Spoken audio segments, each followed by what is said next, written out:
जय हिंद दोस्तों, मैं महेंद्र शर्मा स्वागत करता हूं वन वर्ल्ड हिंदी में आपका। उम्मीद करता हूं आप खुश और स्वस्थ हैं। दोस्तों आइए दिखाते हैं पाक मीडिया की एक और लेटेस्ट डिबेट, क्योंकि अभी हाल ही में जो रशिया यूक्रेन के बीच चल रहा है उसमें पाकिस्तान का क्या रोल है और अमेरिका कहां तक स्टैंड करता है और इस सारे रोल में चाइना की क्या भूमिका है। तो दोस्तों आइए दिखाते हैं आपको ये डिबेट और इसमें कैसे पुतिन ने इस युद्ध के हालात में इमरान खान को रसिया में बुला के, क्योंकि उसको सब पता था कि 23 तारीख को युद्ध स्टार्ट होना है, सेना की कार्रवाई शुरू होनी है, तो भी पुतिन ने बिल्कुल मना नहीं किया इमरान खान को आने के लिए, क्योंकि ये एक तरह से पुतिन ने इमरान खान का बकरा सा ही काट दिया है। तो आप ये देखिए विश्लेषण कैसे बहुत ज़बरदस्त तरीके से आरजू काजमी और एस डेनी, जो भारतीय सेना से रिटायर्ड है, पूर्व रिटायर्ड है कर्नल, तो उन्होंने बहुत ज़बरदस्त विश्लेषण करके बताया कैसे इमरान खान की नीति और कैसे इमरान खान को बकरा बनाया पुतिन ने, और कैसे कैसे अमेरिका की क्या अब सिचुएशन रहेगी एक महाशक्ति के रूप में पूरे विश्व में। तो दोस्तों देखिए डिबेट और कमेंट में अपनी प्रतिक्रिया जरूर दें। लास्ट में आपसे रिक्वेस्ट करूँगा, चैनल पर नए हैं तो चैनल को सबसे पहले सब्सक्राइब कीजिए, लाइक शेयर कमेंट जरूर कीजिए। दोस्तों जय हिंद, वंदे मातरम, भारत माता की जय। दोस्तों लेकिन सर एक चीज मुझे और बताइए कि जिस वक्त इमरान खान साहब जो हमारे प्राइम मिनिस्टर हैं वो रशिया गए, उस टाइम पे वॉर डिक्लेयर कर दी गई थी कि जी हम लड़ रहे, तो ये इतना रिलैक्स कैसे नजर आ रहे थे रशियन गवर्नमेंट के? एक तरफ जो है वो वर्ल्ड लीडर्स जो हैं उनसे भी मिल रहे हैं और दूसरी साइड पे ये सब कुछ हो रहा है, और साथ साथ अभी जैसे मैंने कहा कि यूक्रेन ने जो है वो रिक्वेस्ट की है इंडिया से, तो क्या इंडिया कोई रोल प्ले करेगा इस सारी सिचुएशन को कंट्रोल करने के लिए? जी, आपका पहला क्वेश्चन का देखिए, ये एक क्लासिकल मैं तो मानता हूँ एक डिसेप्शन प्लान था रशिया का। रशिया ने इंक्लूडिंग जो वर्ड्स उन्होंने यूज किए, उन्होंने ये नहीं कहा कि भाई हम यूक्रेन के साथ में युद्ध के लिए जा रहे हैं या हम उनको अटैक करेंगे या हम उनको सबक सिखाएंगे या ऐसा कुछ नहीं। उन्होंने सिर्फ बोला कि हम एक स्पेशल मिलिट्री ऑपरेशंस कर रहे हैं। This is the words he used, Vladimir Putin, special military operations. उन्होंने, नहीं तो क्या होता कि युद्ध जंग का ऐलान हो गया, ये सब चीजें हम जो बोलते हैं वैसे नहीं है। उन्होंने स्पेशल मिलिट्री ऑपरेशंस कहा, नंबर एक। नंबर टू, उनको क्लियर पता था कौन से तारीख में वो जाएंगे। जैसे आज 26 तारीख है, तो 23 की सुबह वो लोग गए थे और उसी 24 के आसपास इमरान खान भी वहीं पर थे। तो उनको क्लियर पता था कि इमरान खान कब आ रहा है और कब की डेट है। तो ये एक नॉर्मल सी दिखाने के लिए भी मुझे लगता है कि इमरान खान को यूज किया गया है कि एक नहीं तो अमूमन क्या होता है कि कोई स्टेट लीडर कभी किसी कंट्री में जाता है तो ना तो उस कंट्री पे अटैक होता है या ना वो कंट्री किसी को अटैक करता है। लेकिन जब इमरान खान वहां गए और ये प्लान्ड था, तो मैं ये मानता हूँ कि ये डिसेप्शन का एक क्लासिकल एग्जांपल है कि भाई हम तो नॉर्मल है, हमें तो कुछ पता, मतलब वो रशिया का यही था कि एवरीथिंग इज नॉर्मल, हम तो मतलब कोई लड़ाई वड़ाई नहीं कर रहे, हम तो एक स्पेशल मिलिट्री ऑपरेशंस कर रहे हैं, आप फिक्र मत करो टाइप। देखो हमारे यहाँ तो इमरान खान भी आए हैं, और इमरान खान को भी नहीं पता था, वो वहां जाकर उन्होंने बोला कि I am very excited about it करके। तो बेचारे he was just he played into it. I mean that's what I can say, that otherwise in normal circumstances कोई भी स्टेट हेड जब की कंट्री में होता है तो that respect is given, you know. उस टाइम पे ना अटैक होता है और ना नहीं तो उस कंट्री के साथ भी वो थोड़ा सा लगता है कि इट इज अ डिसरेस्पेक्ट कि भाई यू नो किसी कंट्री में है और उसी टाइम पे वहां अटैक हो, तो that is not correct. So this is actually classical deception at play, बहुत अच्छा सा डिसेप्शन, और रशियंस हमेशा मानते हैं, करते भी आए हैं वो। तो मुझे लगता है कि इमरान खान अननोइंगली उन्होंने एक अच्छा रोल प्ले करके वापस आ गए।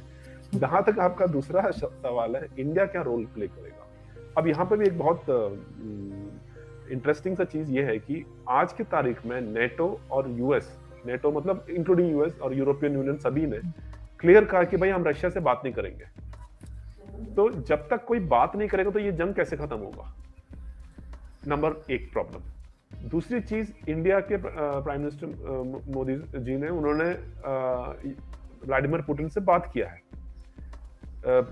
जो यूक्रेन प्रेसिडेंट है उन्होंने भी प्राइम मिनिस्टर मोदी से बात किया है।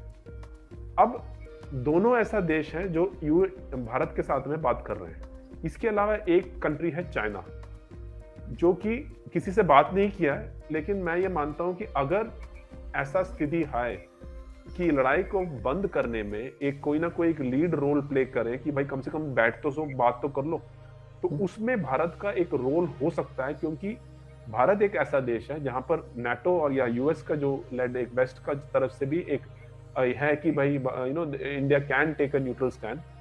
यूक्रेन और रशिया के अंदर भी एक है कि उनके interest can be looked after, क्योंकि अगर चाइना करता है तो वेस्ट और ये लोग मानेंगे नहीं।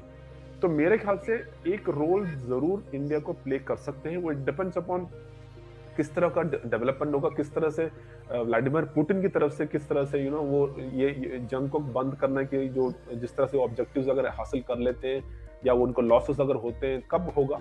लेकिन अगर एक ऐसा अपॉर्चुनिटी आता है तो मेरे समझ में India can play a role in bringing them together, at least कि भाई आप बात कर लो उस तरह से। उसके बाद देन ऑफ कोर्स बाकी कंट्रीज भी आकर कर सकते हैं, लेकिन तो ये कॉमन फैक्टर जरूर है जबकि दोनों देश भारत से बात कर रहे हैं। तो मेरे ख्याल से इसकी वजह से India can definitely play a role. लेकिन सर ये भी कहा जा रहा है कि ये वॉर बढ़ भी सकती है और बाकी दूसरी यूरोपियन कंट्रीज तक भी जा सकती है। क्या आप एग्री करेंगे इस बात से कि ऐसा हो सकता है? जी आजू जी, मैं ये जरूर कहूंगा कि हम रूल आउट नहीं कर सकते आज की तारीख में कुछ।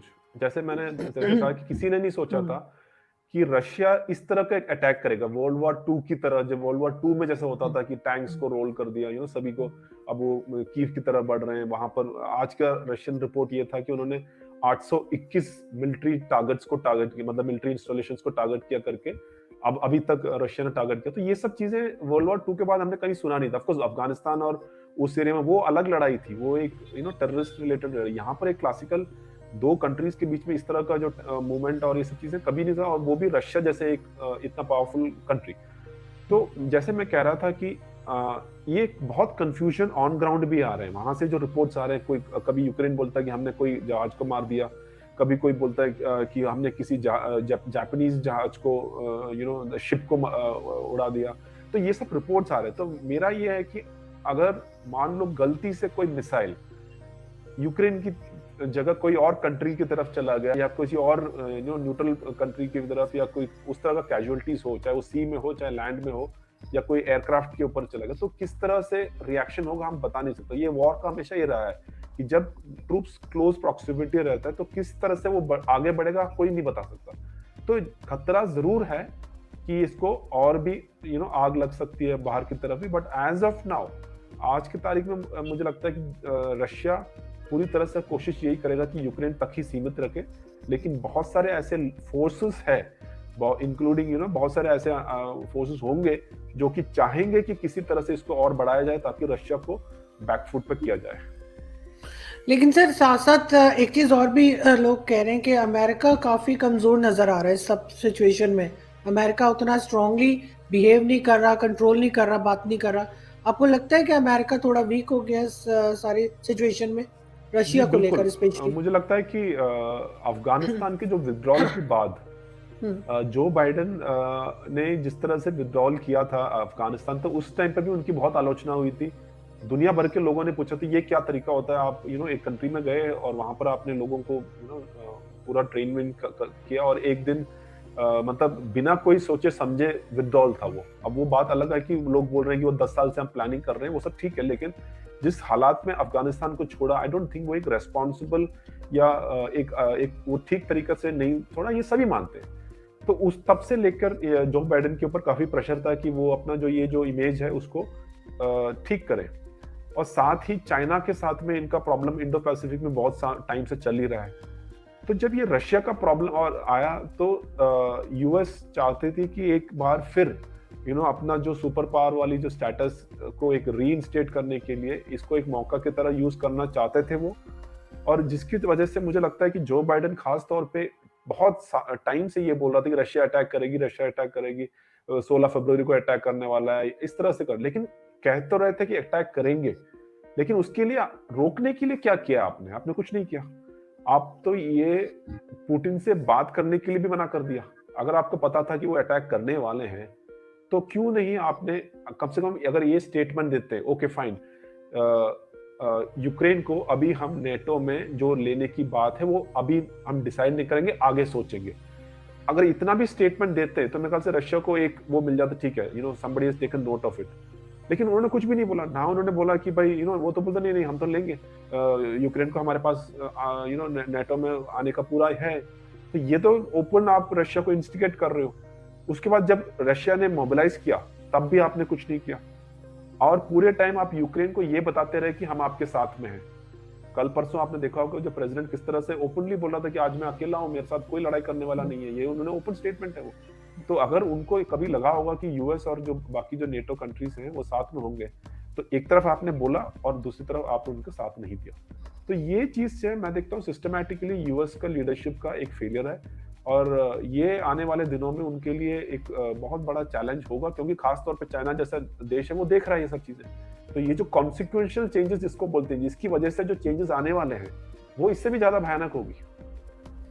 लेकिन सर साथ साथ आपने अफगानिस्तान की बात की, तो अफगानिस्तान के जो तालिबान है, कुछ लोग शायद उनको भूल गए अब इस सारी सिचुएशन में, लेकिन उनका भी स्टेटमेंट आया है कि इस तरह की लड़ाइयाँ नहीं होनी चाहिए और रीजन में पीस होना चाहिए। तो इस सब में क्या आप समझ रहे हैं कि अफगानिस्तान का इशू कहीं पीछे चला गया?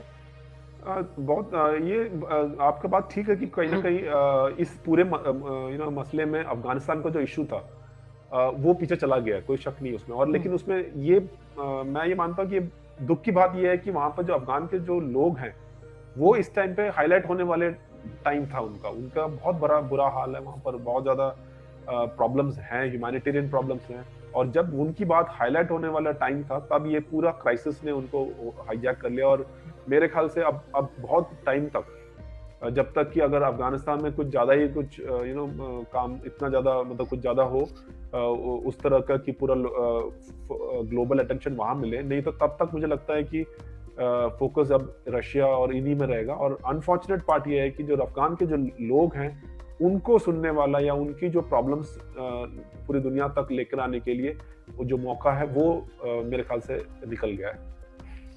बिल्कुल ठीक, लेकिन सर हम उम्मीद करते हैं कि ये सिचुएशन जल्दी हैंडल हो जाए ताकि मज़ीद इस तरह की तबाही हम ना देखें, या लोग जिस तरह से परेशान हो रहे हैं, उनकी जिस तरह से वीडियोस आ रही हैं जो वहाँ पे लोग रहते हैं यूक्रेन में और दूसरी जगह, तो साथ साथ इस तरह के दावे भी आ रहे हैं, कभी वो कहते हैं हमने ये एरिया कैप्चर कर लिया, कभी वो, लेकिन ये कि कुछ ना कुछ उसका सोल्यूशन निकल आए पीसफुली।